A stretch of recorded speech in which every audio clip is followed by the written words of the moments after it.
Friends இன்றைக்கி நம்மளோட பிரேக்ஃபாஸ்ட்டில் lunch என்னென்னு பார்த்துடலாமா.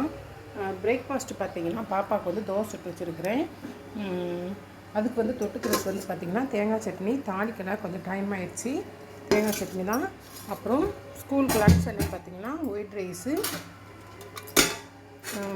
ஒயிட் ரைஸும் சாம்பார் தான் வச்சுருக்கிறேன். என் பொண்ணு சொல்லுவாள் வெள்ளிக்கிழமை ஆகிட்டாலேவும் வெள்ளி செவ்வாய் ஆகிட்டாலே வந்து சாம்பார் வைக்கிறீங்கன்னு சொல்லுவாள். என்ன பண்ணுறது, எங்கள் வீட்டுக்காருக்கு வந்து வெள்ளி செவ்வாய்னா சாம்பார் வைக்கணும்னு எங்கள் வீட்டில் ஒரு ரூல்ஸு. ஆனால் என் பொண்ணுக்கு வந்து சாம்பார் வந்து பிடிக்கவே பிடிக்காது. எத்தனை பேருக்கு சாம்பார் பிடிக்காது அப்படிங்கிறத கமெண்ட் பாக்ஸில் மென்ஷன் பண்ணுங்கள். சாம்பார் வந்து என்ன சாம்பார்னு பார்த்தீங்கன்னா சொரக்காய் போட்டு சாம்பார் வச்சுருக்கிறேன். அப்புறம் கூட்டு என்னென்னு பார்த்தீங்கன்னா முருங்கைக்காய் கூட்டு. இதுதான் இன்றைக்கி எங்கள் வீட்டில் பிரேக்ஃபாஸ்ட்டு. பாப்பாவுக்கு வந்து ஸ்நாக்ஸ்க்கு வந்து கொய்யா கட் பண்ணி கொஞ்சம் காரப்பொடி போட்டு வச்சுருக்கிறேன். அவ்வளோதான் ஃப்ரெண்ட்ஸ். உங்கள் வீட்டில் என்ன பிரேக்ஃபாஸ்ட்டு அப்படிங்கிறத மறக்காமல் கமெண்ட் பாக்ஸில் மென்ஷன் பண்ணுங்கள்.